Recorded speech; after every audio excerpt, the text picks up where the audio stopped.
Elara's hands tremble as she lowers the clock into the river's embrace. This young clockmaker of Dewfall Bridge performs this ritual every night, her heart clinging to a single hope that this time the ticking will finally harmonize with the water's flow. The gentle ambience of the river, usually a comfort, now feels like a whisper of failure. She must restore the fading magic of the Riverlit Timepieces before the Starlight Festival, a task that feels overwhelmingly large. As the clock sinks, its light flickers weakly against the dark water, a silent signal that something is deeply wrong.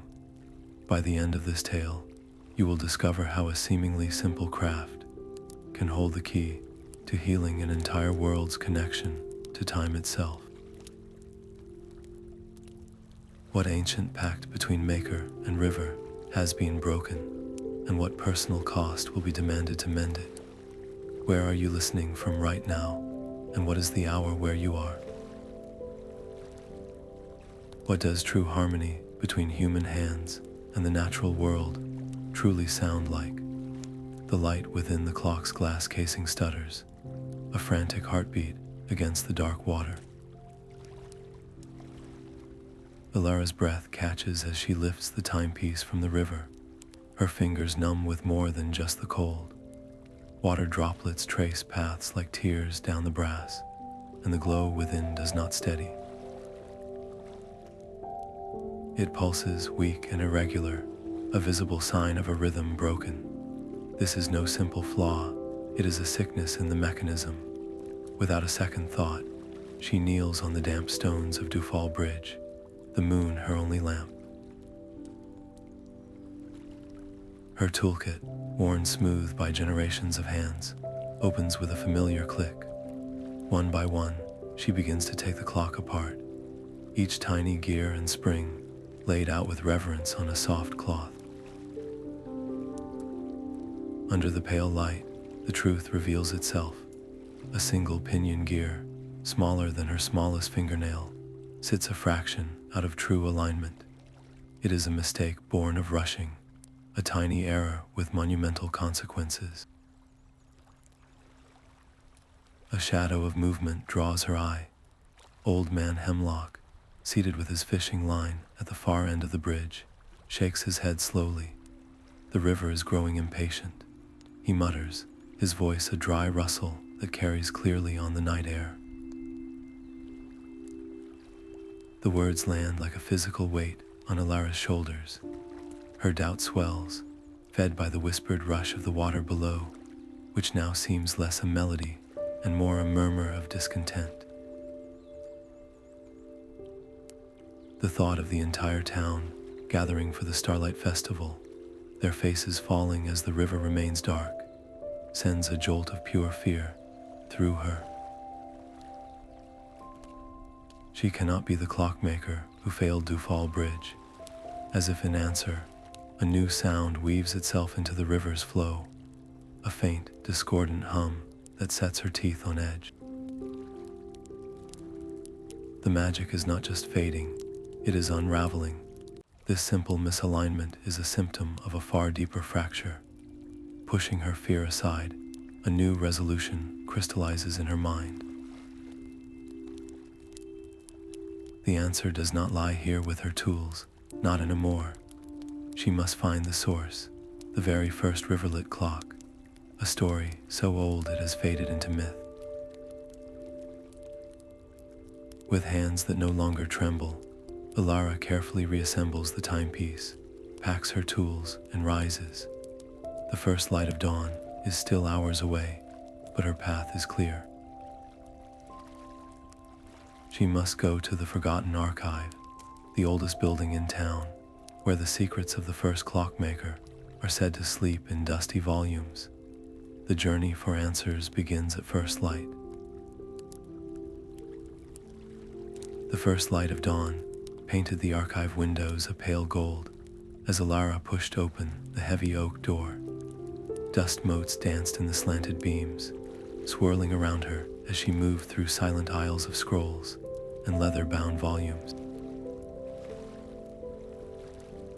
Her fingers brushed away thick cobwebs from the oldest section, the parchment brittle with age. She unrolled a scroll depicting the founding of Dewfall Bridge, her eyes scanning faded ink illustrations of stars aligned over the river's bend.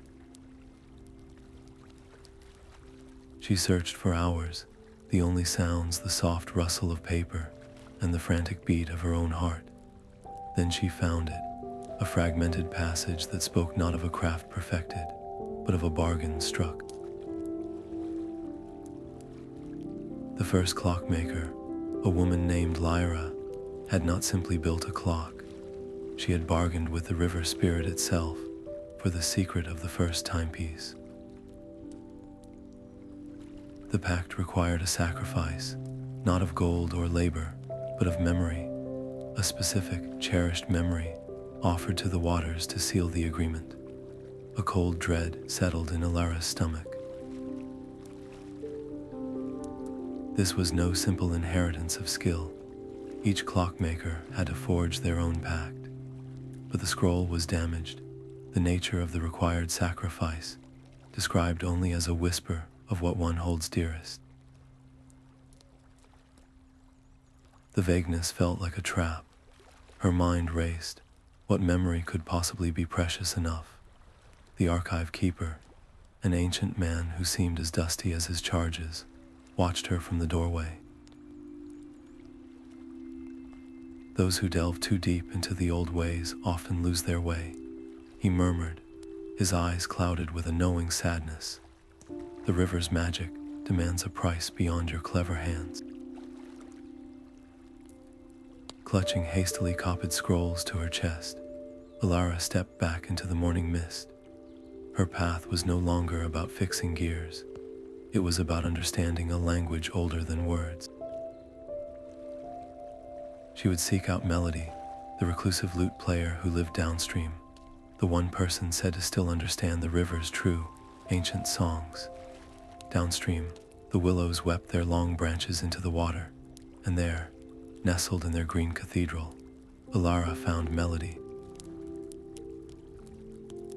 The lute player's fingers danced over the strings, pulling forth a melody that was not merely music, but a translation.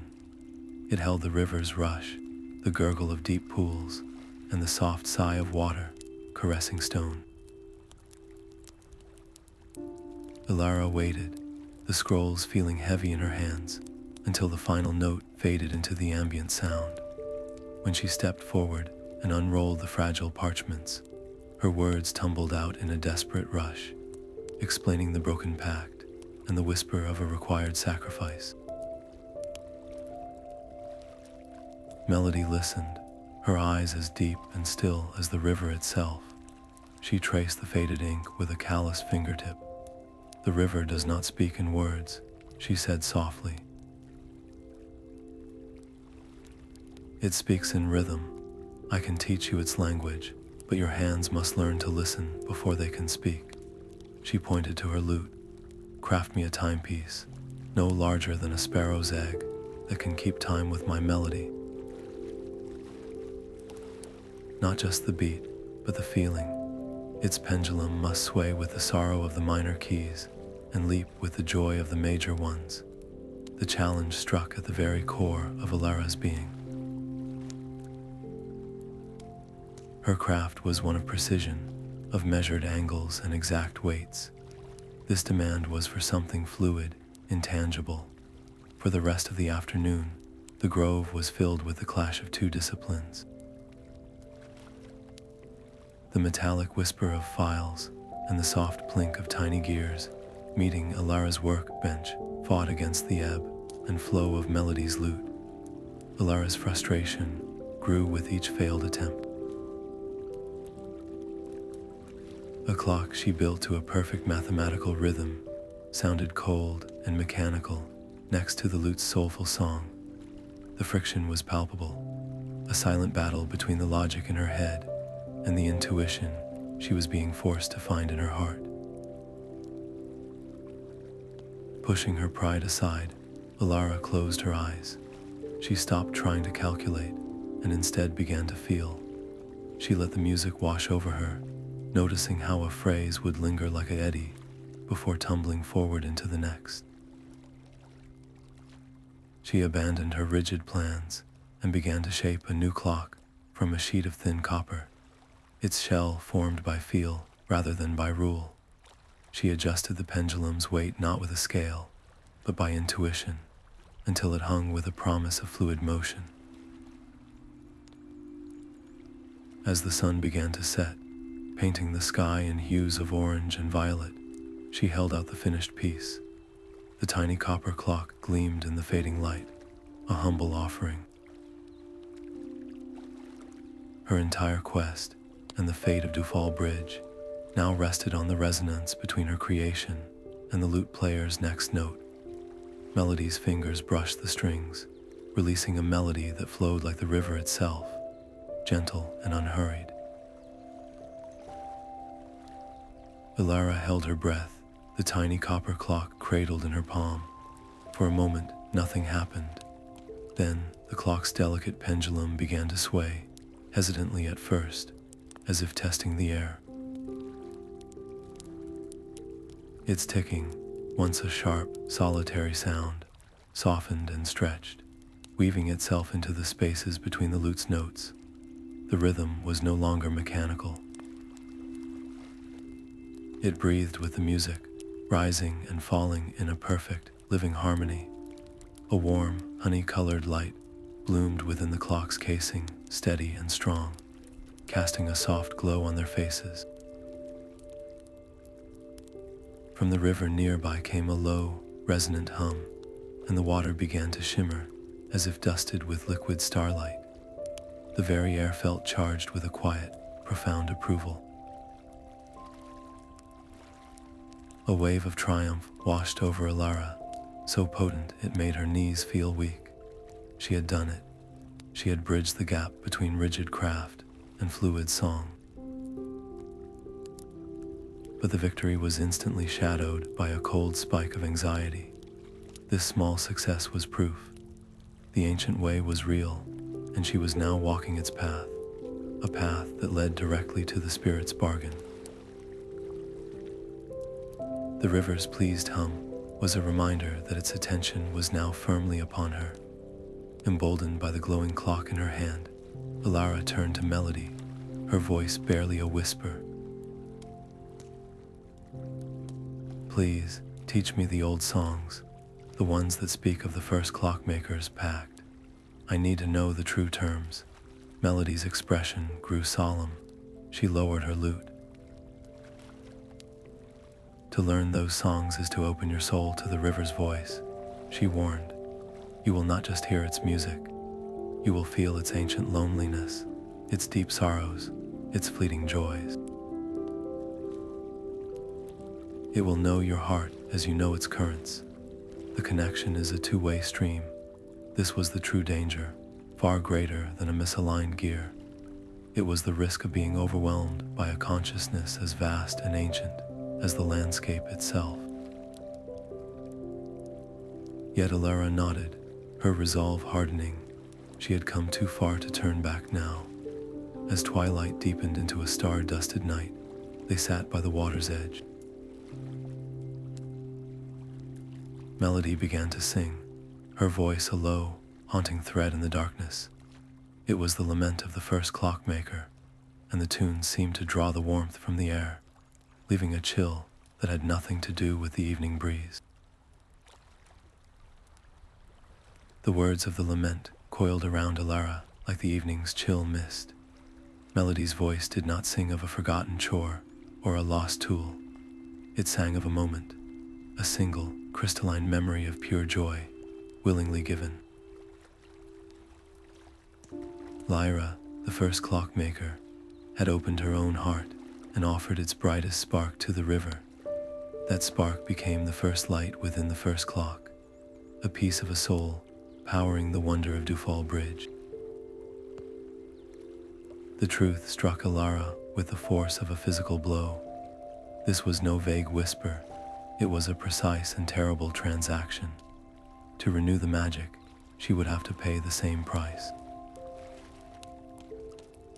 Her mind recoiled, scrambling through her own memories like a desperate search for a lost key. What was her greatest joy? The warmth of her father's laugh, now just an echo. The dizzying triumph of completing her first fully functioning clock. The simple, perfect peace of a summer afternoon by the river. To surrender one forever, to feel it dissolve into the water until only the hollow shape of it remained in her mind, was a form of self-erasure. Was preserving the town's spectacle worth such a profound personal loss? Could any craft demand so much of its master? A restless surge in the river's current seemed to answer her silent turmoil. The water slapped against the bank with new aggression. Then, a flicker caught her eye. Downstream, the soft glows of the other Riverlit Timepieces, the ones still clinging to their fading magic, dimmed and brightened in a ragged, synchronized pulse. It was a warning, a visible sign of the river's growing impatience. She was running out of time to merely contemplate. A desperate compromise formed in her thoughts. The scrolls had mentioned a technique, a way to bind an emotion to an object. What if she started small, not with her most precious memory, but with a simple, happy one? She would test the theory, prove the connection between memory and magic without risking everything. It was a gamble, an attempt to outwit the ancient Pact with a lesser offering. Gathering her resolve, Elara thanked Melody with a quiet nod and turned from the river's edge. The walk back to her workshop felt longer than ever, each step heavy with the weight of the experiment she was about to perform. The night was deepening, and the flickering lights of the bridge seemed to follow her, silent witnesses to her fragile plan. The memory rose behind Elara's eyes as clearly as the workshop around her. She was a child again, standing on a stool beside her grandfather, his large, gentle hands guiding her small ones as they placed the final, tiny gear into her very first clock. The scent of oil and old wood filled the air, and his low, rumbling laugh was a vibration she felt in her own small chest, a sound of pure, uncomplicated pride. Holding a newly assembled timepiece now, she focused every ounce of that remembered warmth into its brass casing, and as she did, she whispered the archaic words from the scroll. The effect was instantaneous. The clock did not simply light up, it erupted with a brilliant, golden radiance that flooded the workshop. Its ticking was not a sound, but a feeling, a resonant, joyful pulse that seemed to celebrate existence itself. For one breathtaking moment, she had succeeded beyond her wildest hopes. Then the emptiness came. It was not a metaphorical sadness, but a tangible void, a cold hollow carved directly into her mind. The specific, crystalline joy of that moment with her grandfather was simply gone. The facts remained. She knew what had happened, but the warmth, the sound of his laugh, the feeling of safety and wonder, all of it had been drained away, leaving only the dry husk of a story. The clock's brilliant light now felt like a theft, its perfect rhythm a mockery of what she had lost. A cold dread coiled in her stomach. This was the Pact. This was the true cost of the Riverlit Timepieces, paid not once at the beginning, but again and again by every clockmaker who came after. The tradition was not a gift, it was a chain of quiet sacrifices. She could not do this. She would not hollow herself out piece by piece to keep the waters shimmering for a festival. There had to be another way, a path of negotiation rather than surrender. Perhaps she could reason with the river spirit itself, appeal to its ancient nature, with something other than a piece of her own soul, as if hearing her rebellious thought. The gentle ambience of the river outside her window swelled. The soft rush of water grew louder, more insistent, resolving into a distinct, rhythmic pull that felt less like a sound and more like a summons. It was a call she could feel in her bones. Leaving the treacherously beautiful clock glowing on her workbench, Elara stepped out into the night. She did not walk to the bridge so much as she was drawn to it, each step guided by an invisible current. The water did not just have a voice now, it had a will, and it was waiting for her at Dewfall Bridge. The stone railing of Dewfall Bridge was cool and damp beneath Elara's palms.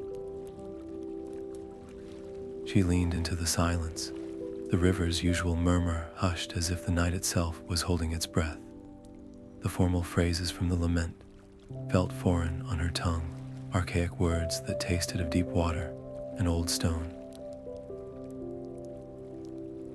"I seek an audience," she whispered into the stillness, her voice the only sound against the backdrop of a waiting world, "for the future of this bridge and for the harmony we have lost." For a long moment, nothing happened. Then, the water directly below the bridge began to change. The current slowed, the surface smoothing into a perfect, dark mirror, reflecting the starlit sky. From this impossible calm, a form began to rise. It was not a creature of flesh and bone, but of water and light, a shimmering, translucent figure that drew itself up from the depths. It had the vague shape of a person, but its features flowed and reformed with the gentle motion of a deep current. Where a face should be, two pools of liquid light regarded her, ancient and utterly alien. The air grew heavy, charged with a presence so vast it pressed against her skin. Elara felt a primal urge to step back, to bow her head, to flee from this elemental force. But she held her ground, her knuckles white on the stone. "Great Spirit," she began, her voice steadier than she felt. "The old Pact demands a sacrifice of memory, a piece of a soul. But what if the magic could be powered by something else? What if I could craft a timepiece that does not take from us, but gives back to you? A clock that captures your own essence, the story of your journey from source to sea. A symbol of partnership, not payment." The watery form did not move, yet Elara felt the full weight of its attention focus on her. The pressure in the air intensified, a silent, immense consideration. The spirit's voice, when it came, was not a sound heard by the ears, but a resonance felt in the marrow of her bones. A novel proposal, it intoned, its meaning flowing directly into her mind. The river has known only takers or supplicants. To have a maker who seeks to reflect this is unknown.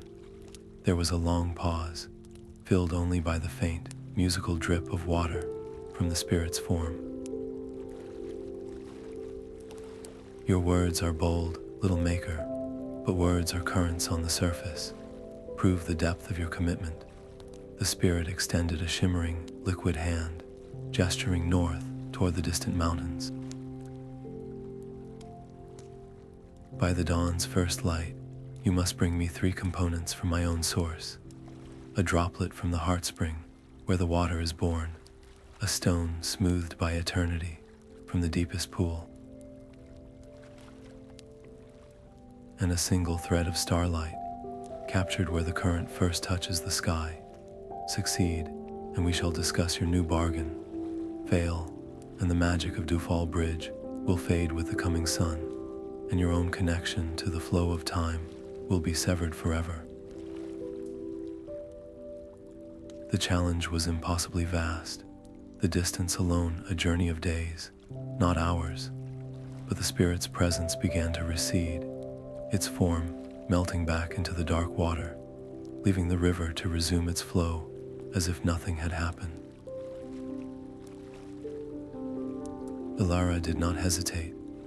She turned from the bridge and began to run north, the cool night air sharp in her lungs, the path to the whispering headwaters calling her forward.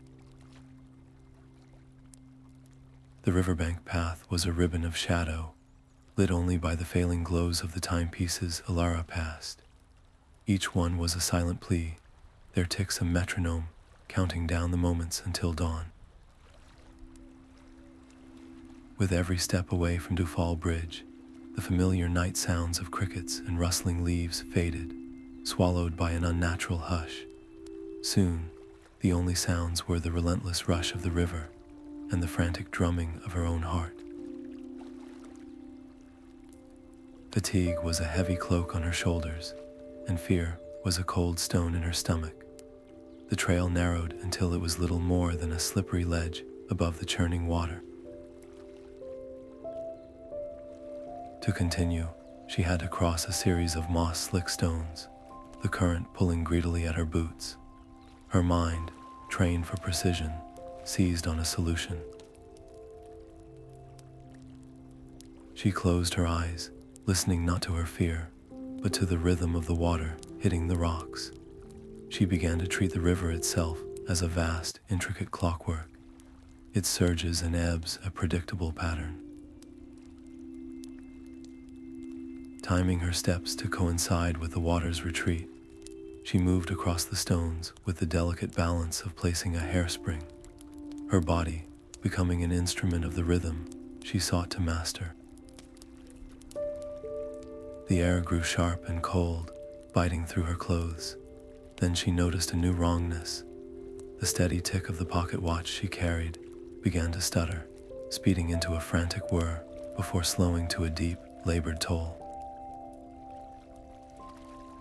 Time was not constant here.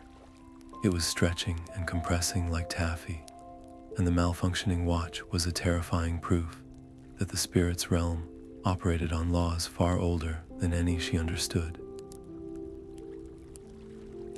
Pushing through a final thicket of bushes with leaves like polished silver, she stumbled into a small clearing. There, in the center of a perfectly still pool fed by a tiny waterfall, floated a single flower. Its petals were the color of a clouded moon, and it emitted a soft, internal radiance. The Moon-Drenched Lotus. The first component was within reach. The water of the pool was shockingly cold, a deep chill that seized her legs as she waded toward the floating moon. Every instinct screamed at her to retreat, but her eyes were locked on the reflection, forming in the lotus's center. The pale silver disk of the moon swam into perfect alignment, a celestial eye opening within the flower.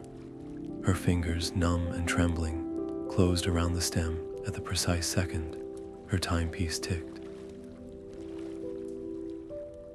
A soft chime resonated through the clearing as the lotus came free, its petals pulsing with a gentle, captured luminescence. The victory was immediate and short-lived. The water around her legs, once fluid, turned thick and heavy as syrup, clinging to her with a greedy, gelatinous weight. Each step toward the bank became a monumental effort, a fight against the very element she sought to appease. Panic clawed at her throat as the pool tried to claim her, to make her a permanent part of its silent, moonlit garden.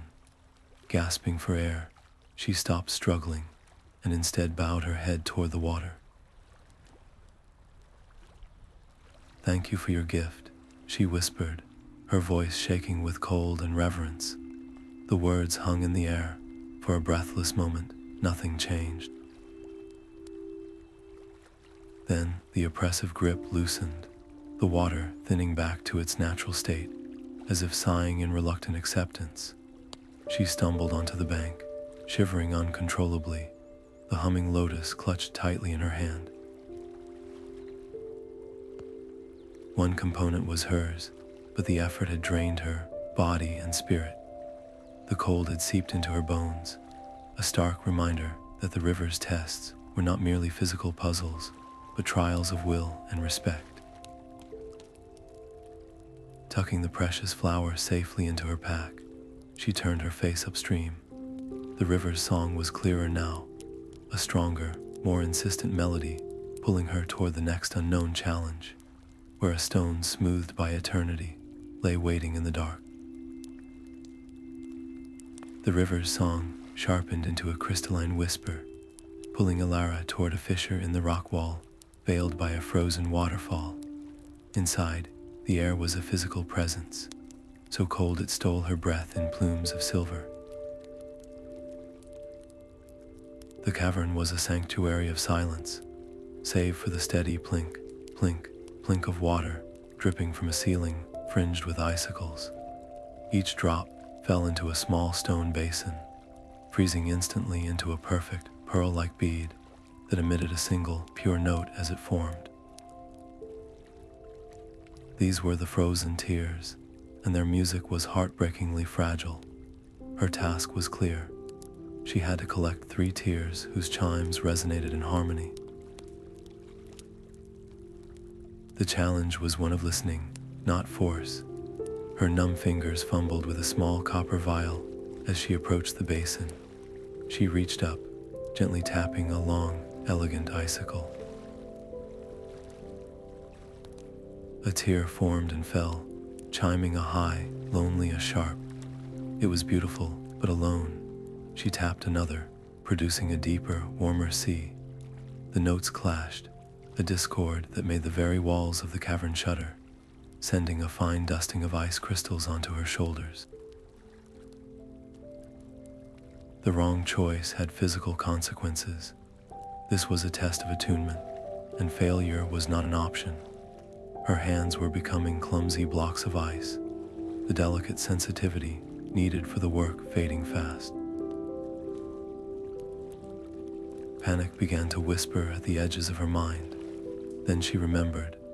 Closing her eyes, she cupped her hands to her mouth and exhaled slowly, not just air, but the memory of warmth.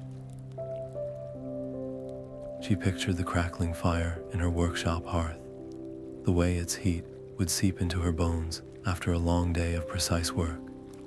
She focused on that sensation, channeling the ghost of that comfort into her frozen fingertips. It was a desperate act of will, but feeling began to return, just enough. With renewed focus, she listened. This time, she heard the music not as separate notes, but as a potential chord. She tapped one icicle, then a second, listening for the resonance between their tones. When she found 2 that sang together, she held her breath and tapped a third.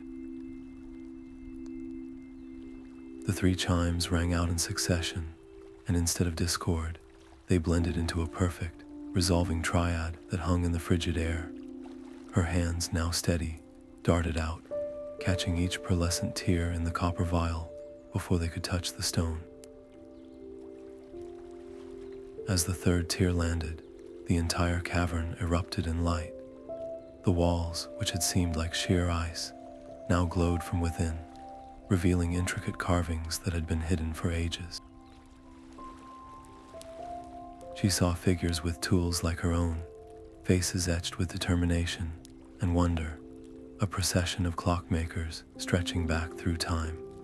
Their silent gazes were a profound weight on her soul, a visual echo of the legacy she now carried in her small vial.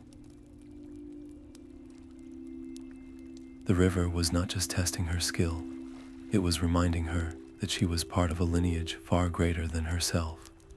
Securing the vial next to the humming lotus, Elara stepped back out into the night. The river's current seemed to tighten around her, its pull more insistent, a guiding hand ushering her toward the final, most daunting challenge where the sky met the water. The river's current grew insistent, a tangible rope of water, pulling Elara away from the cavern and toward a grove of ancient trees. At its center stood a giant, its trunk wider than her workshop, with bark like weathered dragon scales. The river flowed directly into a gaping hollow at its base, as if the tree itself was drinking deeply. This was the source of the third component, the Heartwood's pulse. From her toolkit, she drew a slender brass rod, a listening rod passed down through generations of clockmakers. She pressed one end to the rough bark and the other to her ear, closing her eyes to shut out the world. The sounds she heard were not of wood, but of life itself, a slow, deep thrumming, a rhythmic pulse that spoke of centuries of sun and rain, of roots gripping deep into the earth. It was the heartbeat of the forest. Following the sound, she stepped into the hollow. The air inside was thick with the scent of damp earth and old growth. The pulse was stronger here, a vibration she could feel in her teeth. She moved the rod along the inner walls, searching for the resonant spot where the beat was clearest. The tree seemed to sense her intrusion.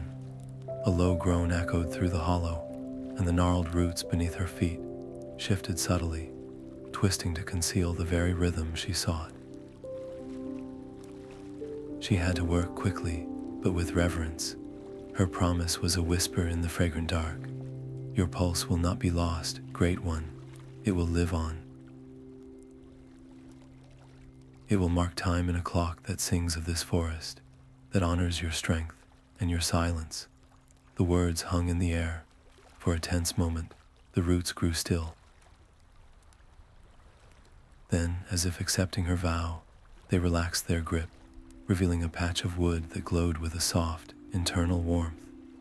With a small, sharp blade, she carefully carved out a piece no larger than her thumb. It was warm to the touch, and in her palm, it beat with a steady, living rhythm, a tiny, captured heart. A glance upward through the hollow showed a sliver of sky lightening to a pale gray. Dawn was a threat on the horizon. Clutching the warm, beating Heartwood, Elara turned and ran. The river surged alongside her, its current swift and eager, tumbling over stones as if cheering her desperate race against the rising sun. Her lungs burned as she stumbled onto the stones of Dewfall Bridge, the sky above the eastern hills a thin, pale line of gold. The river spirit was already there, its watery form coalescing from the mist that rose from the current, its luminous eyes fixed on her. Without a word, Elara knelt, placing the humming lotus, the vial of frozen tears, and the warm, beating Heartwood on the damp stone before it. The spirit's form swirled, a tendril of water reaching out to brush each component. A ripple of approval passed through the air, but its next thought echoed directly in her mind. The gathering was only the beginning. Now you must weave them into one. The sun is impatient. You have until its face clears the horizon to create a new timepiece, a vessel for this new magic. While I bear witness, the pressure was a physical weight.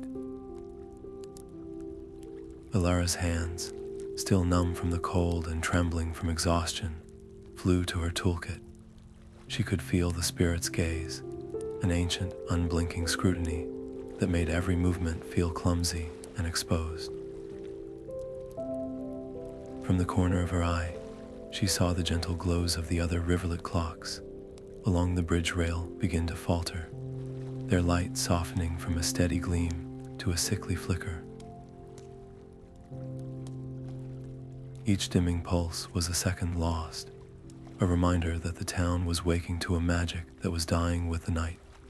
Panic threatened to seize her, to freeze her fingers entirely.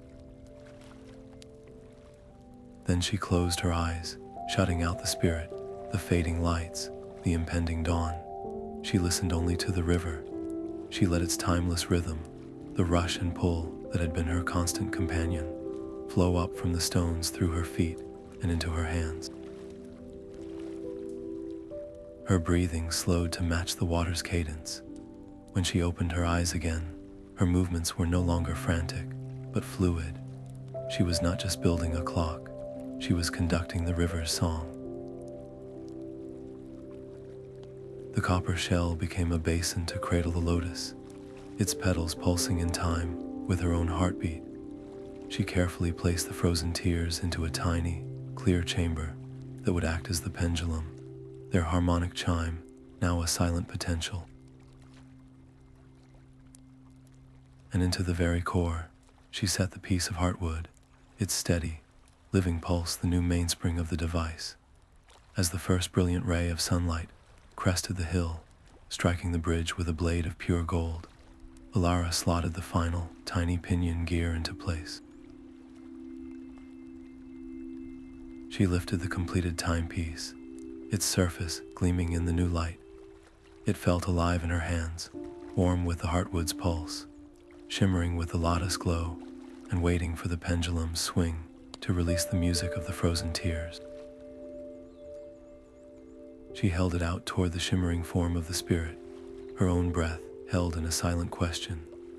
The first tick was not a sound, but a feeling. It was a deep, resonant hum that began in the palms of Elara's hands and traveled up her arms, settling in her chest like a second heartbeat. Then the pendulum, holding the frozen tears, began to swing. With each arc, it released not a chime, but a cascade of harmonic notes that wove seamlessly into the river's flow and the first waking songs of the dawn birds. The clock was no longer just a device. It was a conversation. A wave of warm, golden light burst from its core, washing over the stones of Dewfall Bridge. As it touched each of the other timepieces along the railing, they responded. Their sickly flickers vanished, replaced by a brilliant, steady luminescence that outshone the morning sun now cresting the hills. The entire bridge was bathed in a radiance that felt alive, a symphony of light and sound, celebrating a harmony restored. The river spirit leaned in, its flowing form casting shifting patterns of light on Elara's face. The ancient, liquid eyes studied the clock, and Elara's triumph curdled into a cold dread. Had it all been a trick? A test she had passed only to be presented with the original, terrible bill. The Pact demanded a memory. Would it now demand its price? Her heart hammered against her ribs, a frantic counter-rhythm to the clock's perfect beat. She forced her voice to steady, pushing the words out into the tense space between them. This magic is not born from what is taken, she declared, her gaze locked with the spirit's luminous pools. It is born from what is shared. This clock does not consume. It reflects your own essence, Great Spirit. It honors your journey. Let this be the start of a new age, one of partnership. She fell silent, her breath caught in her throat. The spirit did not move. The silence stretched, thin and sharp as a blade. The only sounds were the perfect harmony of the clock and the river, a beautiful music that now seemed to underscore the agonizing uncertainty. The magic of centuries, the future of Dewfall Bridge, it all balanced on the edge of this endless, silent moment. Then, the spirit did something entirely unexpected. It reached out a hand formed of clear, flowing water, and with an impossible gentleness, it touched the face of the clock.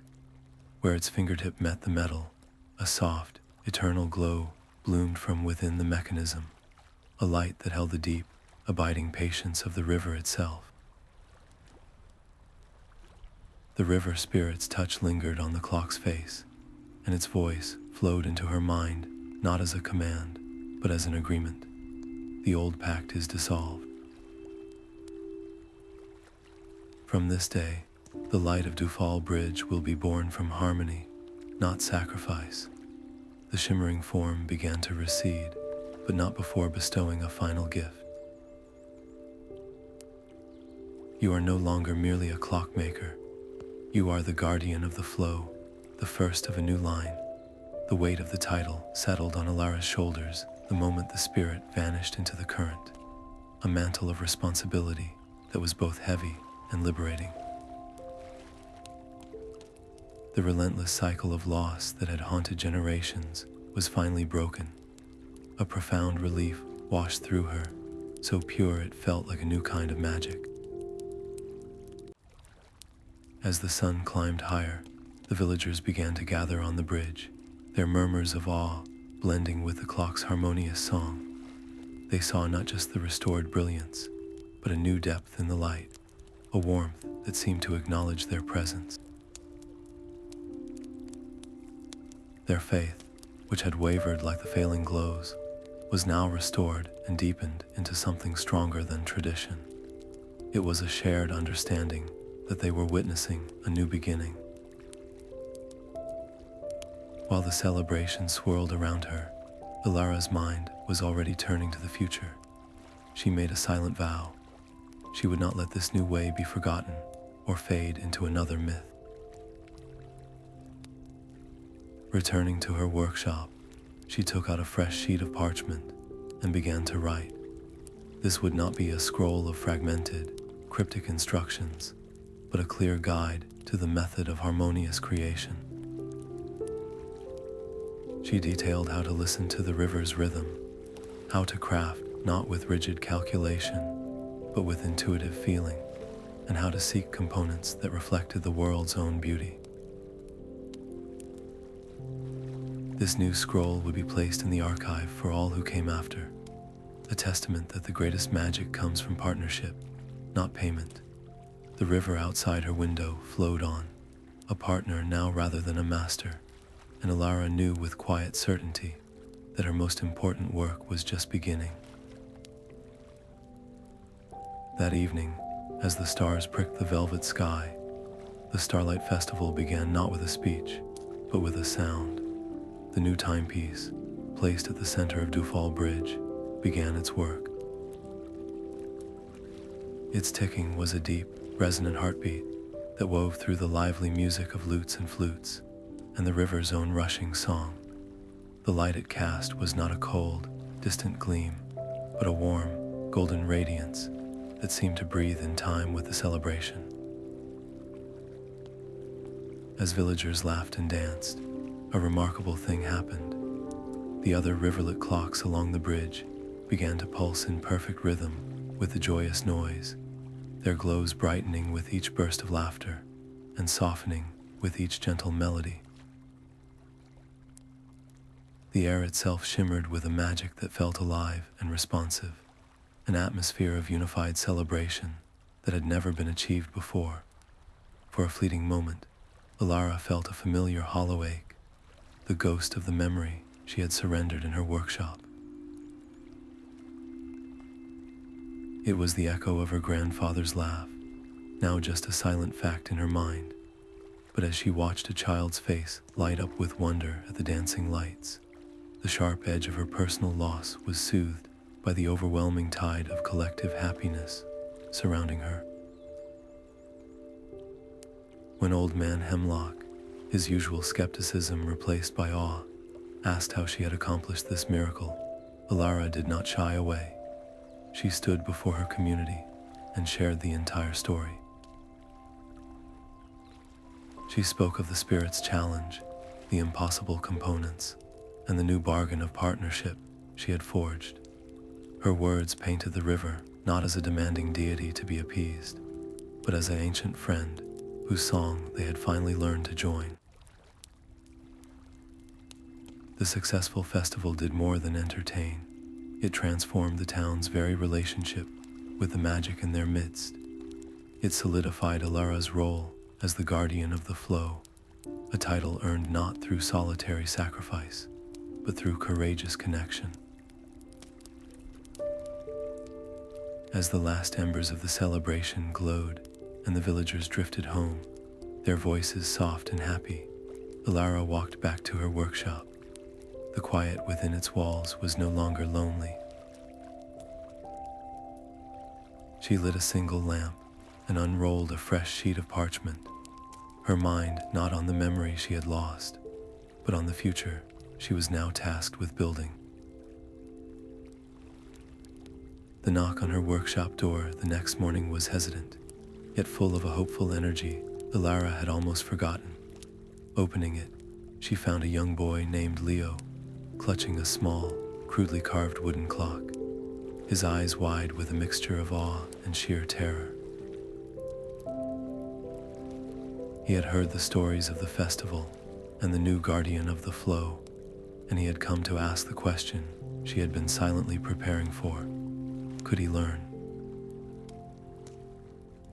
Welcoming him inside, the scent of oil and warm metal wrapping around them, Elara felt the immense weight of her new title. Her own training had been a strict transfer of knowledge, a series of precise steps and measurements passed from master to apprentice. But how do you teach someone to feel? She began with the foundation, the first step of the new method.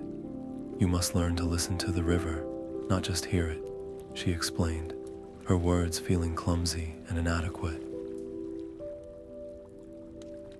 She described the difference between the water's rush and its underlying rhythm, the spaces between the sounds where the true music lived. Leo nodded earnestly, but his brow was furrowed in confusion.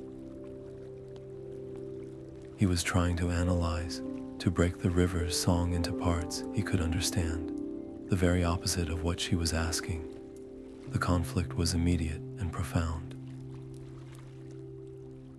Elara realized that teaching this new way required dismantling the old one first. It demanded as much unlearning as learning. She saw the ghost of her own former self in his searching eyes, the need for a rule, a formula, a blueprint for magic. Frustration began to prickle at her, not at Leo, but at the limitations of language itself. How could she translate the sensation of the river's pulse, flowing up through the stones into her hands? Words were failing them both. Abandoning the workshop, she made a decision. The tools can wait, she said, placing a gentle hand on his shoulder. You cannot build a reflection of something you have not truly seen. As the sun began to dip below the horizon, painting the sky in shades of orange and purple, she led him to the center of Dewfall Bridge. The stakes of this first lesson pressed upon her. This was not just about one boy. It was about the first thread in a new tapestry, a legacy that would either flourish or fade based on the understanding she could impart tonight. They stood in silence as dusk deepened into twilight, the river a dark ribbon below. Then, one by one, the Riverlit Timepieces began to glow, their ticks softening from individual beats into a single, harmonious rhythm that breathed with the evening air. Leo's eyes widened, not at the light, but at the sound.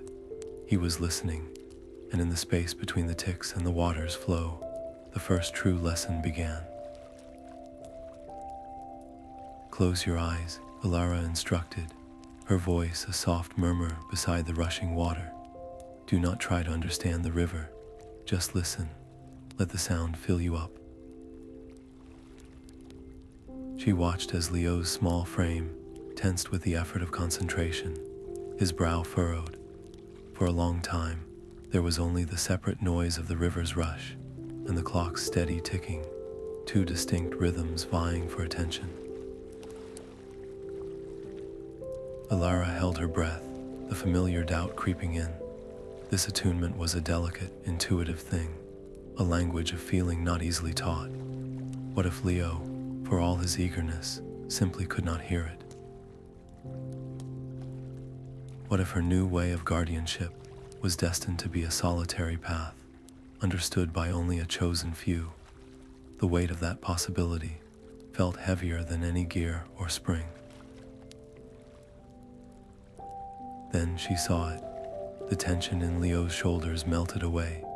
His face, once a mask of strained effort, softened into a look of pure, quiet wonder. A slow smile spread across his features.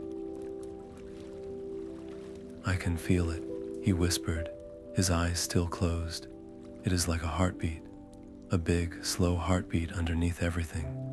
Elara's own heart swelled with a relief so profound it was almost painful. This was the breakthrough, the moment a connection was forged not by instruction, but by perception. His simple words confirmed that the river's song was not a secret language for the gifted, but a universal rhythm waiting to be felt. Yet the worry did not fully vanish. Leo's success was beautiful, but it was only one. She knew that other aspiring makers would come, each with different minds, some more inclined to logic than to feeling. To build a lasting legacy, she could not rely on chance moments of grace. She needed a method, a way to guide any willing heart to this same threshold of understanding.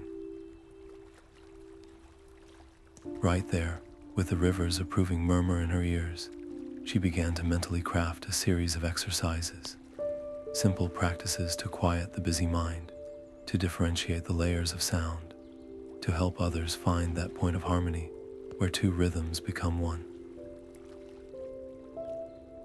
The river itself seemed to encourage her decision, its flow smoothing into a particularly gentle and melodic cascade, as if offering its own consent to the new curriculum.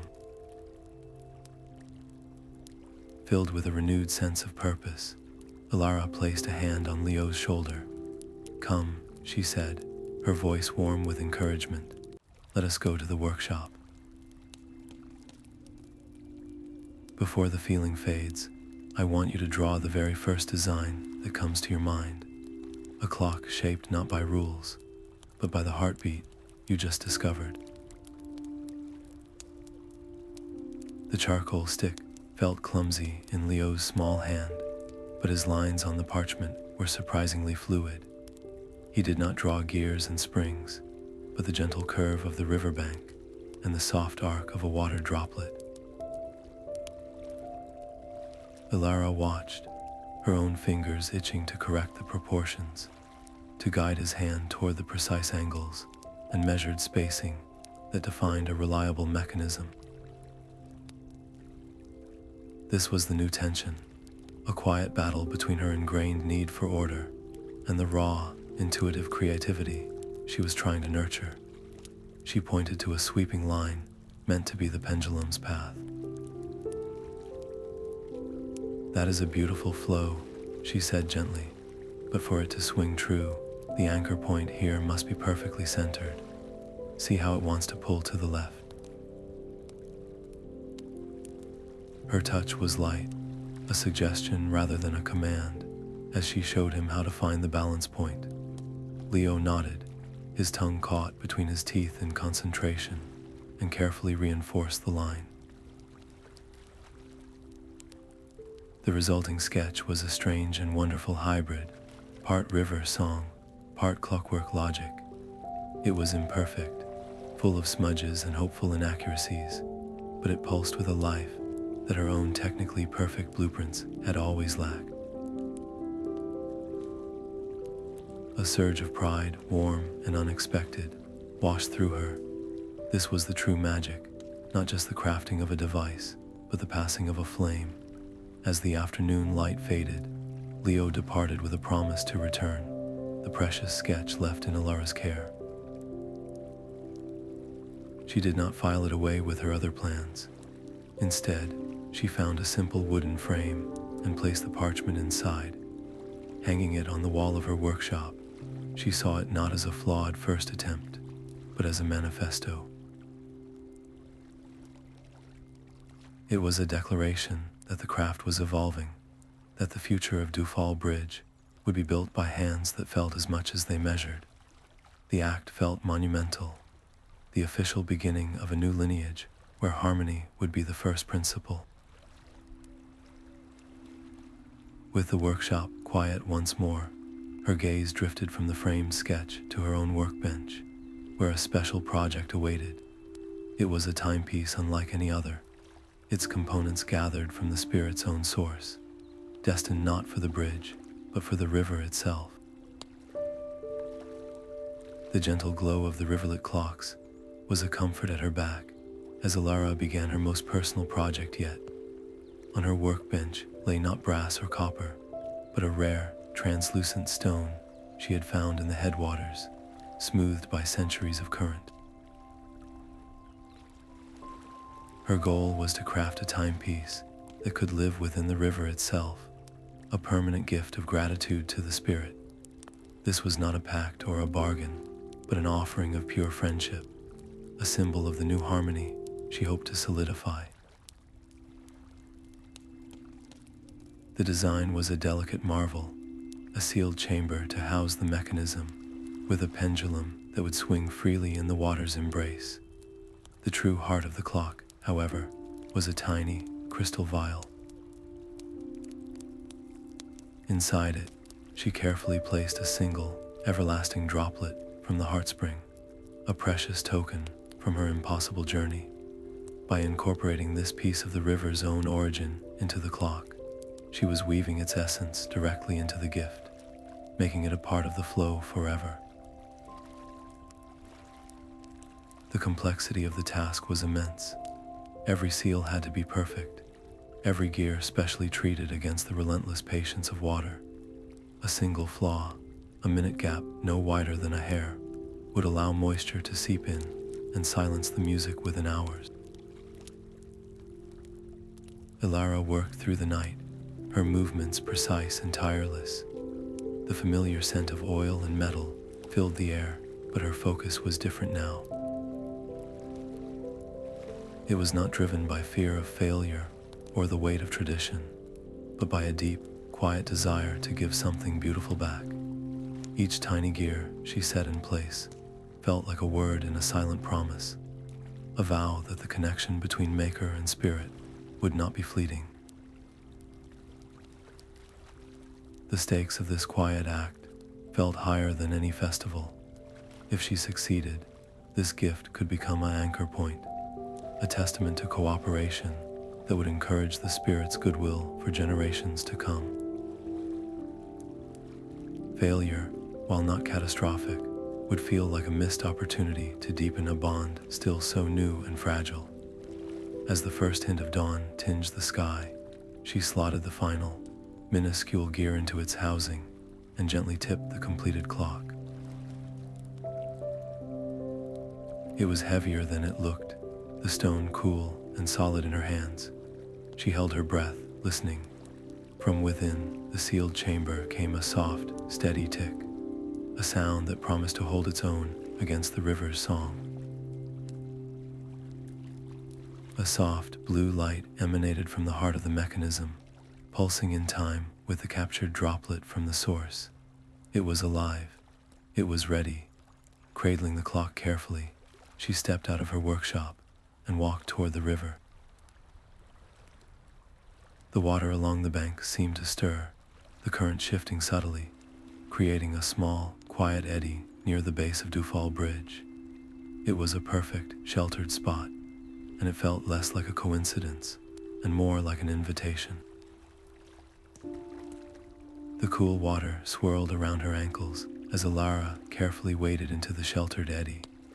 She knelt, her fingers brushing against stones worn smooth by 1,000 years of gentle current, and nestled the translucent clock among them. The moment it settled into its watery cradle, its internal mechanism awoke. A deep, resonant tick echoed not against the sound of the river, but within it, the two rhythms locking into a perfect, inseparable harmony. A visible shimmer, like a heat haze made of pure light, passed through the water around the clock, a ripple of approval that traveled outward in every direction. Elara released a breath she had not realized she was holding, the tension in her shoulders dissolving into a wave of profound relief. The river had not merely accepted the gift, It had welcomed it. Leaning close to the softly pulsing blue light, her voice was a whisper meant only for the spirit. "I vow to always listen," she promised, "to honor the balance between our world and yours." A profound sense of warmth, ancient and deeply content, seemed to rise from the riverbed itself, seeping into the very air. The ambience of the entire riverside shifted, the evening sounds of insects and frogs feeling richer, more musical, as if the whole landscape was sighing in agreement. As she stepped back onto the bank, her clothes dripping and her heart full, she saw a figure waiting on Dewfall Bridge. Old man Hemlock leaned against the stone railing, his usual skeptical expression replaced by a soft, knowing smile that reached his eyes. The stone felt impossibly warm in Elara's palm, a deep, gentle heat that seemed to emanate from its very core. Old man Hemlock's gnarled hand had been surprisingly steady as he pressed it into hers, his eyes, usually clouded with the mist of years, now clear and bright. "The older generation sees you," he had murmured, his voice softer than the river's whisper. "They are proud." The smooth, water-worn surface of the stone pulsed with a faint, rhythmic beat, a silent echo of the river's own ancient heart. It was more than a gift. It was an acknowledgement, a passing of a torch she had not realized was still being held. The weight of it was not the weight of the stone itself, but the immense burden of her village's faith, finally given freely. A warmth gathered behind her eyes, blurring the edges of the bridge and the watching villagers. In that moment, she felt the ghost of her grandfather's unspoken expectations settle, not as a criticism and amour, but as a quiet, satisfied peace. The silent question that had driven her for so long, the need to prove herself worthy of his legacy, was finally answered. She made her decision instantly, a certainty that bloomed from the same intuitive place where she now crafted her clocks. This stone, this vessel of memory, belonged with the new scroll. It was a perfect symbol, a link that would physically connect the old ways of dutiful sacrifice to the new era of harmonious partnership. Carrying the warm stone, she turned from the bridge and walked toward the archive. The eyes of the village followed her, but the pressure she felt was no longer one of judgment. It was a current of hope, a silent trust that she was leading them toward a future that honored the past without being enslaved by it. Each step solidified her new role, transforming her from the clockmaker who fixed things into the guardian who connected them. Pushing open the heavy oak door of the archive, the familiar scent of old paper and dust greeted her like an old friend. She walked past the shelves of ancient, cryptic scrolls, their fragmented instructions a testament to the loneliness of the old path, and went directly to the clear space on the central table where her new guide lay. With a reverence usually reserved for the most delicate of gears, she placed the warm, pulsing stone beside the fresh parchment. The two objects, one ancient and one new, seemed to hum in quiet resonance.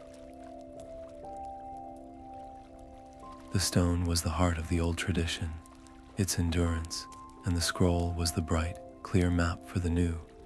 Together, they formed a complete story, a bridge across time itself. As she stepped back, the faint, living pulse from the stone seemed to seep into the very air of the quiet archive, a promise that the magic of Dewfall Bridge was now truly in safe hands. Placing the warm stone upon the fresh parchment felt like connecting a heartbeat to a promise. Elara carefully arranged them on the archive's central table, not to replace the ancient, brittle scrolls, but to stand alongside them. The contrast was stark and beautiful, the old cryptic texts whispering of lonely sacrifices, and her clear guide speaking of a shared future. It was a visible timeline of the craft's evolution, laid out for anyone to see. She held her breath, bracing for the sound of a dissenting voice, the inevitable criticism from those who believed the old, hard ways were the only true path. But the only sound was the soft shuffle of feet. The ancient archive keeper moved to her side, his clouded eyes studying the new display. A slow, deep nod of approval was his only response. "You have balanced the scales," he murmured, his voice like the rustle of dry leaves. The legends of the past needed the promise of the future to become whole again. His quiet endorsement was a balm, dissolving the last vestiges of her fear. Emboldened, Elara made a decision that would echo through the generations. From this day forward, she declared, her voice clear in the dusty silence, every clockmaker who creates their first masterwork for Dewfall Bridge will add their own story here. They will record not just the mechanics, but the feeling, the challenge, the moment they truly heard the river.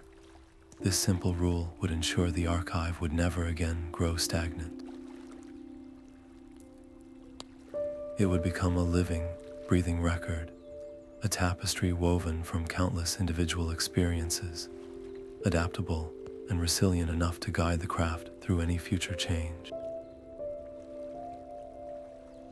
Leaving the archive, the heavy oak door closing softly behind her, Elara felt a profound and peaceful closure.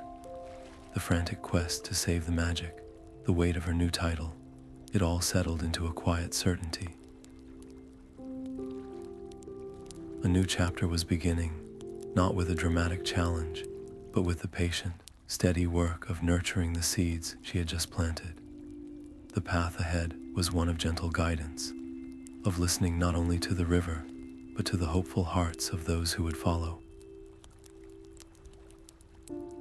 That evening, Elara did not go to her workshop.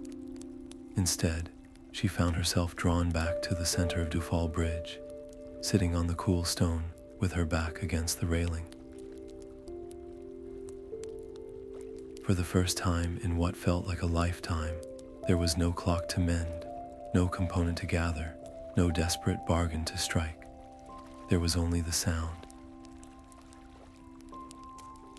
The deep, resonant ticking from the central timepiece wove seamlessly with the river's gentle rush, creating a single, breathing melody that filled the air around her. She closed her eyes and simply listened, letting the harmony wash over her. A profound and unfamiliar peace settled deep within her bones, a quiet warmth that had nothing to do with the evening air. This was not the exhausted stillness that follows a battle won, but the deep, humming contentment of a thing being exactly as it should be. She felt, for the very first time, not like a guardian tasked with a heavy duty, but like a single, integral note in a vast and beautiful song. The constant tension that had lived in her shoulders since she was an apprentice simply melted away. The absence of any immediate conflict was itself a strange new sensation, a spaciousness in her mind that she had to learn how to inhabit. After so many months of struggle and fear, this calm felt almost like a foreign language, one she had to practice to understand. In this quiet, she realized that maintaining the balance was not about grand gestures or heroic quests, but about these small, consistent moments of connection. Right then, with the rhythmic pulse thrumming through the stone beneath her, she made a silent promise to herself. She would return here, not out of duty, but for this.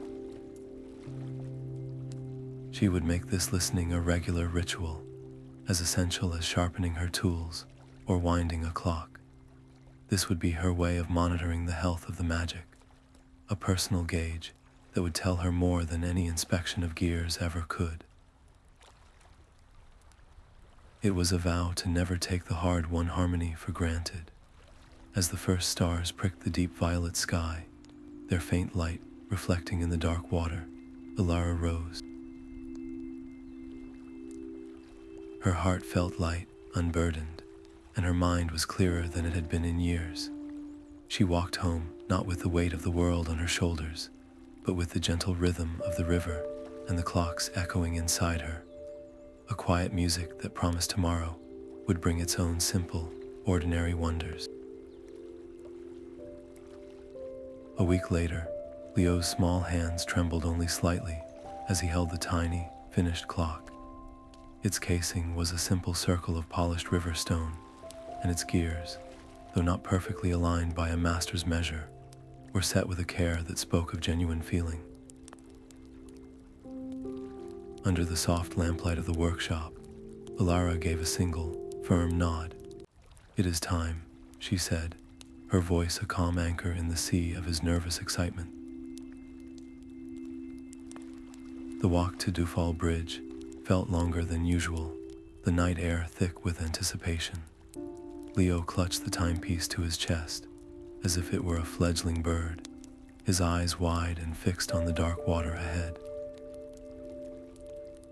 Elara walked beside him in a companionable silence, her own heart holding a quiet hope that felt as fragile as glass.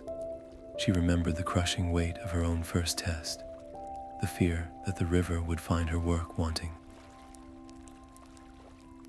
This time, the stakes were different, but no less profound. It was not just about one clock, but about the validity of an entire new way. Kneeling together on the cool, damp stones, the river's song seemed to soften, as if leaning in to listen. "Go on," Elara whispered, placing a steadying hand on his shoulder. "You built it with your own two hands and with the river's rhythm in your heart. Trust your work." Leo's breath hitched as he slowly lowered the clock into the water. For a terrifying moment, it lay silent on the riverbed, a dark, inert shape. Then came a sound, so faint it was almost swallowed by the current, a hesitant tick. Leo's shoulders slumped with a flicker of disappointment, but Elara's grip tightened. "Wait," she murmured. "Listen." The sound did not fade. It grew stronger, each tick gaining confidence, finding its place within the water's flow until the two rhythms locked together in a steady, harmonious beat.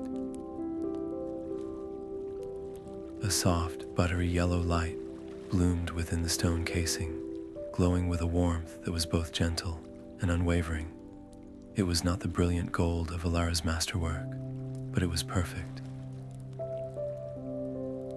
It was his. A smile broke across Leo's face, so bright it rivaled the clock's own light. Elara felt a wave of relief so powerful, it left her momentarily breathless. In that simple, steady yellow glow, she saw the future. She saw generations of new clockmakers, not burdened by sacrifice, but empowered by connection. The legacy was no longer a fragile thread held by one pair of hands. It was a strong, new current, and it had just found its first true voice. The soft yellow glow of Leo's clock still warmed the air on Dewfall Bridge when the village weaver found Elara. The woman's hands, usually stained with deep indigo and madder root, twisted nervously in her apron as she spoke of a different kind of rhythm. Her looms, she explained, worked best when the wool was spun in the damp of spring and woven in the dry warmth of autumn, but the season's subtle shifts were easy to miss. Could a clock be made? She asked, its voice not just marking hours, but humming with the slow, grand turning of the year itself. A Loomkeeper, to help her threads align with the world's deeper music. Elara felt the idea land not in her mind, but in her spirit, like a key finding a lock she had not known was there. This was the next logical step, the natural expansion of the harmony she had fought so hard to restore. It was no longer enough for the magic to glow on the bridge, a beautiful spectacle for festivals. True balance meant weaving it into the quiet, essential work of daily life, into the bread baked, the cloth woven, the very heartbeat of the community. The potential was dizzying, a village where every craft, from the blacksmith's hammer to the potter's wheel, moved in conscious concert with the natural world. Yet the challenge was immense, a frontier of her craft she had never dared to explore. A seasonal clock demanded a new kind of mechanism, one that measured not the frantic tick of seconds, but the patient, majestic crawl of the earth around the sun. It would need to sense the lengthening of light, the subtle change in the river's temperature, the first whisper of frost in the air. There were no blueprints for this, no inherited knowledge to fall back on. It was pure innovation, and with that came the risk of a very public failure. What if she could not translate the seasons into gears and springs? What if her attempt created a discord that upset the delicate balance she had just achieved? But looking into the weaver's hopeful, tired eyes, Elara saw the greater risk of saying no. It was the risk of letting this new magic become another isolated wonder, admired but not integrated. She thought of the archive, of the new scroll waiting for its first edition. This project would be its opening chapter. "I will try," Elara said, her voice firm with a conviction that surprised her. The weaver's grateful smile was a reward in itself. Back in her workshop, the familiar scent of metal and oil now smelled of possibility. She cleared a space on her largest workbench, her mind already buzzing with designs that looked less like clocks and more like intricate, metallic flowers designed to open and close with the sun's arc. The stakes were higher than a single timepiece. Success would mean the river's magic was no longer just seen and heard, but felt in the warmth of a winter cloak woven in perfect seasonal rhythm.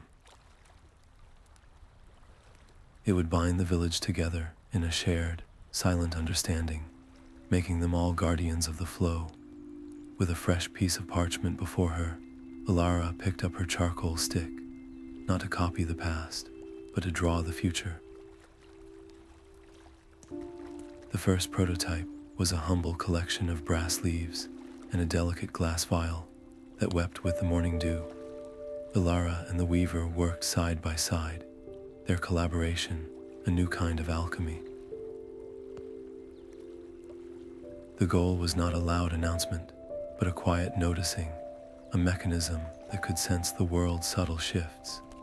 They began with light, crafting a tiny aperture that widened with the sun's strength, allowing more illumination to strike a heat-sensitive coil. When a cloud passed overhead, the aperture would contract, and the clock's gentle tick would soften, slowing almost imperceptibly. It was a clumsy first step, the changes barely noticeable, but it was a start. The real challenge was the air itself. How do you capture humidity in a gear? Their answer was a slender hair, treated with a special gum that would curl minutely with moisture, tugging on a lever that adjusted the pendulum's weight. After many failed attempts where the hair snapped or stuck, they finally achieved a tiny, responsive shudder in the clock's rhythm as a morning mist rolled in. The changes were subtle, a language of slight variations that only a trained ear could detect, but they were real. The clock was beginning to breathe with the weather. Word of the strange living clock spread through Dewfall Bridge, drawing a small but curious crowd outside the weaver's workshop. When a sudden spring shower pattered on the roof, the clock inside responded. Its ticking, which had been steady and calm, quickened into a soft, rapid patter that mirrored the rain on the tiles. A collective gasp rippled through the onlookers.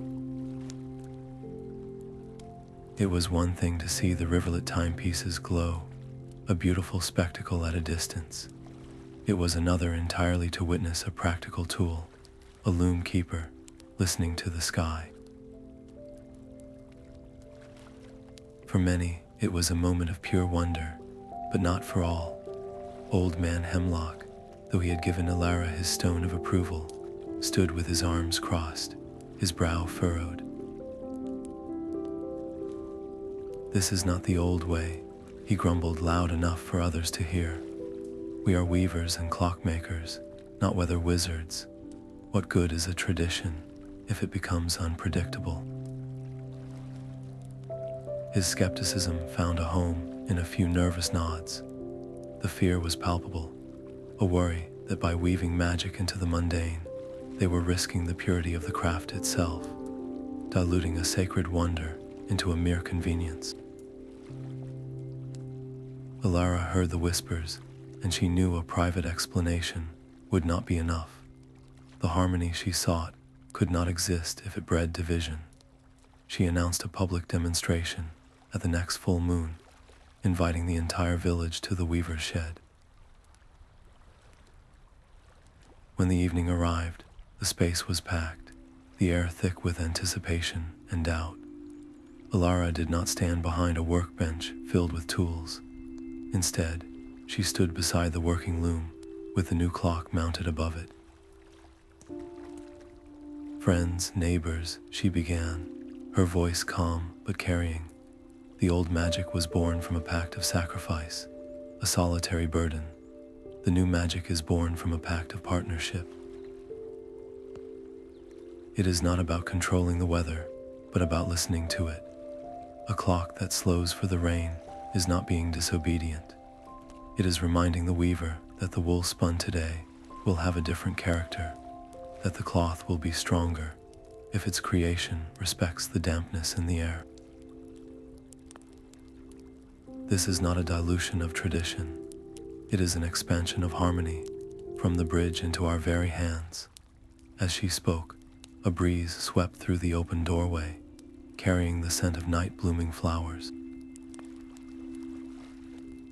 The clock, sensitive to the shift in air pressure, emitted a soft, melodic chime, a feature Elara and the weaver had added just that morning. The loom, connected to the clock by a simple thread, paused its shuttle for a single, respectful second before resuming its work. The gesture was small, almost poetic. In that silent moment, the argument was won. The skepticism on Hemlock's face melted into a look of dawning understanding.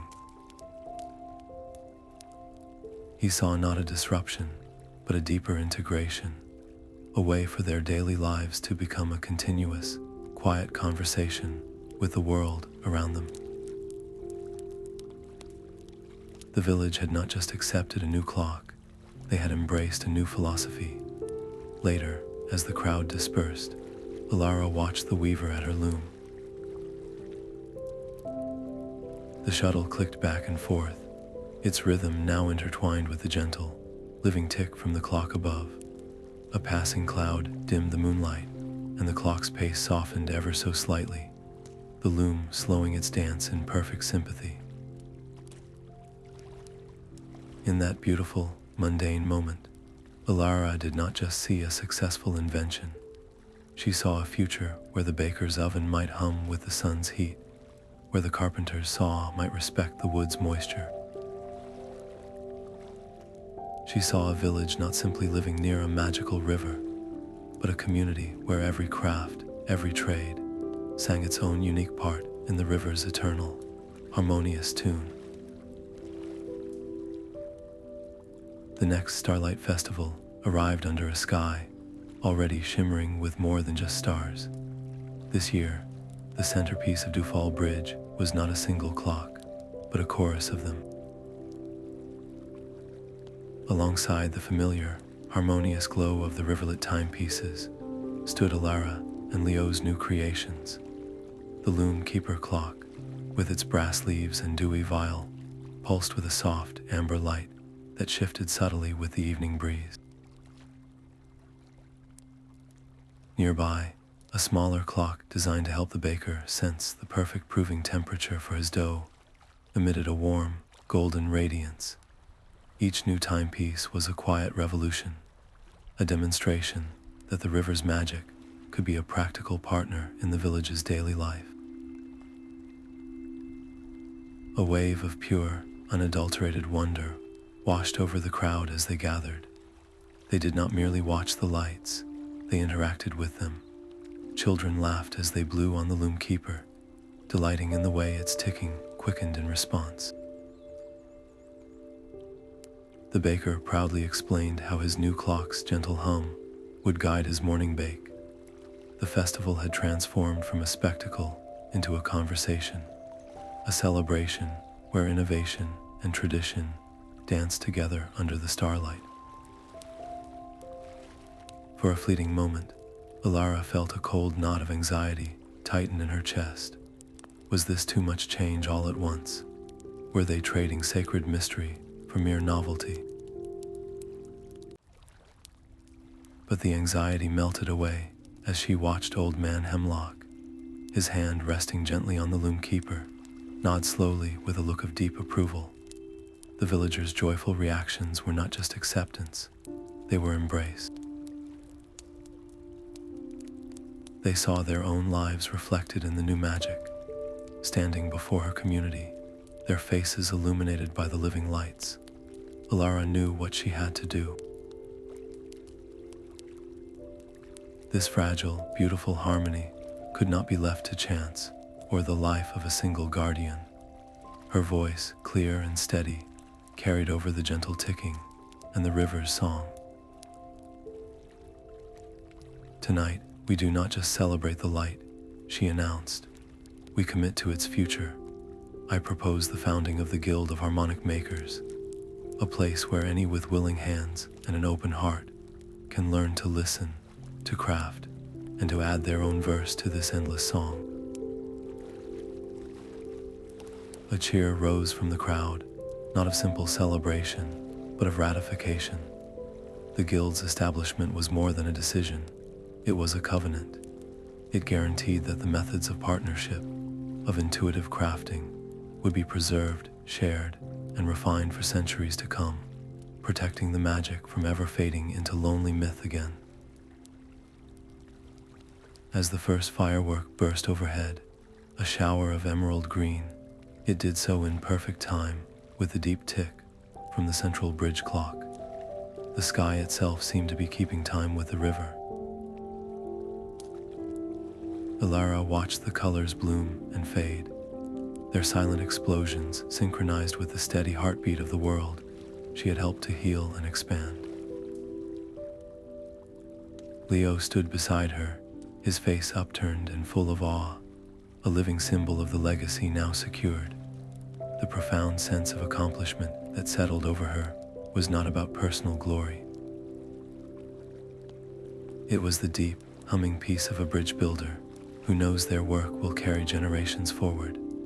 The path ahead was no longer a solitary one, but a well-lit road walked by many. Months had softened the sharp edges of memory, turning frantic quests into quiet routine. Elara walked across Dewfall Bridge in the twilight, her hand trailing along the cool stone railing. Each Riverlit timepiece glowed with a steady, unwavering light, their ticks a soft, unified rhythm beneath the village's cheerful sounds. Laughter drifted from open windows, accompanied by the scent of baking bread and the distant, harmonious chime from the weaver's shed. This was the piece she had fought for, a living tapestry woven from the very magic she had almost lost. The hollow ache of her sacrificed memory was still there, a quiet space inside her, but it was no longer a wound. It had become the place where this profound contentment now lived. She had not merely preserved a fading spectacle, she had helped it grow into something deeper, something that hummed in the daily lives of her community. The absence of any immediate conflict felt like a new kind of music, a spacious and gentle rhythm she was still learning to inhabit. Her role as guardian was no longer a weight, but a natural extension of her being, a quiet watching over a balance that felt, for the first time, truly stable. There were no more ancient spirits to bargain with, no more impossible components to gather, only the steady, rewarding work of guidance and the joy of witnessing new makers find their own harmony. It was a responsibility she embraced not out of duty, but with a full and willing heart. Standing there, with the warm glow of the clocks on one side and the dark, flowing river on the other, she knew this hard-won piece was the most precious component of all. It was a truth too important to be left to chance, or the fading echoes of stories told around fires. The formal guild scrolls would record the methods, but they could not capture the feeling, the fear, the doubt, or the quiet triumphs that had shaped her path. She decided then to begin a new project, one just for herself and those who would come after. She would keep a personal journal, a chronicle of her experiences as the first guardian of the flow. This written record would be more than a history. It would be a companion. It would offer comfort to a future guardian facing their own moment of doubt, assuring them that the loneliness of leadership is a passing season. It would remind them that the most profound magic often begins with a single, hesitant step into the unknown, and that true strength is found not in rigid control, but in the courage to adapt. By sharing her own vulnerabilities and discoveries, she would ensure the spirit of adaptation, the very heart of the new magic, would never be forgotten. She sat on the cool stones of the bridge, pulling her knees to her chest. Below, the dark water moved in a ceaseless, soothing flow, and on its surface, the stars began to appear, each one a pinpoint of timeless light reflected in the river's dark mirror. They were silent witnesses to the harmony below, a harmony built not on taking, but on giving, a quiet promise echoing between the water and the sky. The cool stone against Elara's back felt like an anchor in the gentle current of the evening. She closed her eyes, and the ticking of the timepieces was no longer a collection of separate sounds, but a single, breathing melody, a symphony woven from brass and water that spoke of partnership, not payment. This deep, resonant harmony was the proof of a journey complete, from a clockmaker haunted by failure to a guardian secure in her purpose. The village's laughter and the distant chime from the weaver's shed were not interruptions to the magic, but new instruments joining its song. Her personal sacrifice, the hollow space where a cherished memory once lived, was now filled with the profound contentment of a community restored and a legacy secured. She had not just fixed the clocks, she had mended the very connection between human hands and the ancient heart of the world. A soft smile touched her lips as she thought of Leo, his small, proud face, illuminated by the yellow glow of his first creation. He was the first of many, a new generation who would learn to listen before they measured, to feel before they forged. The future of Dewfall Bridge was no longer a fragile light in the dark, but a beacon carried forward by countless hands. As if in response to her thoughts, the river's flow seemed to soften, and a single, clear note, like a drop of water striking a crystal bell, resonated through the air. It was a sound of pure gratitude, an acknowledgement that her story, with all its struggles and triumphs, was now forever woven into the timeless tapestry of the bridge, a permanent thread in the endless, flowing story of the river.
you.